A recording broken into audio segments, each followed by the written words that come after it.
Well, greetings, Series 7 test-taking weekend warriors. Wow, kudos to those of you who've chosen to spend some of your Thanksgiving long weekend working on making your mark. So if you're up to it, I'm up here to help. So it's like Beetlejuice, guru, and I'll show up and be more than happy to help you out. This is a Kaplan question. Shout out to Kaplan.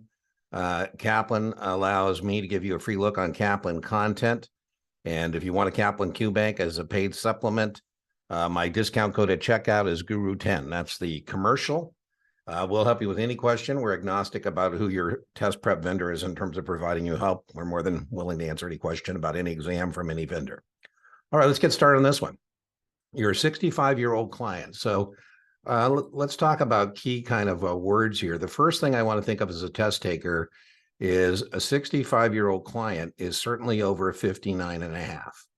So that's the kind of the first thing I kind of want to think about. Let me get a different color for this just to get these key words here.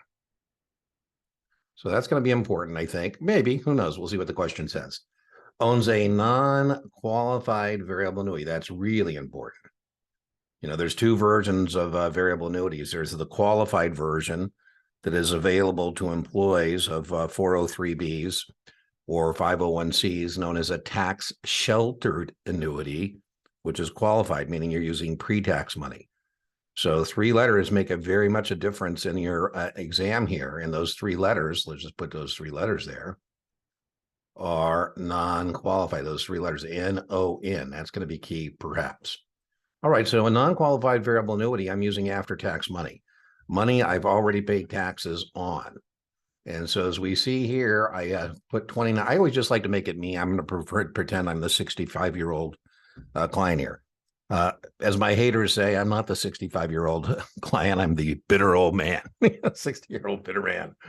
All right, but anyways, I just like to put myself into the question. So I put $29,000 into this non-qualified variable annuity. That was money I've already paid taxes on. Now I have 39,000.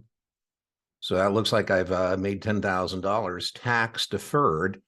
That's what gives the variable annuity. It's kind of its juice. I think of a variable annuity as a mutual fund with an insurance wrapper.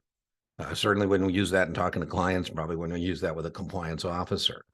The client is in a 28% tax bracket. Makes a lump sum withdrawal of 15. Now, this is very, very testable. One of the things you're held accountable for is to know that in a non-qualified variable annuity, the withdrawals are going to be LIFO. LIFO. And that stands for last money's in, first money's out. You know, whenever you get stuck on a tax question, what you want to do is guess whatever generates the most for the, U.S. Treasury. So let's just put down here, get a smaller font. So, ooh, that's too small of one. Let's give it something in between there. There we go. That's about it, right? So last in, first out. Okay, so I'm going to take 15 grand. So what I'd like to do is say that the 10 of the 15 is the money I already paid taxes on, but no, last money's in, first money out. So the last money's in was the $10,000. That was the last money, and that's the difference between this and this. That's the last $10,000 that went in there. So I'm going to owe 28% on that $10,000, which is $2,800. Taxes are the price you pay for civilization. And then since I've now got the 10, then the other 5 represents part of the 29 I've already paid taxes on. So I'm going to owe taxes on $10,000 here, 28%, $2,800. And I'm not going to owe taxes on the $5,000 because that's a return of my own money I've already paid taxes on. So let's see if 2,800 is an answer that is available to us. Let's do the reveal. And here is the reveal. Let me just clean up my slide. Boom, $2,800. There we go. By the way, when I'm backstage, I guess there's some rumors that I'm no longer a senior instructor. I'm the most tenured instructor at Kaplan.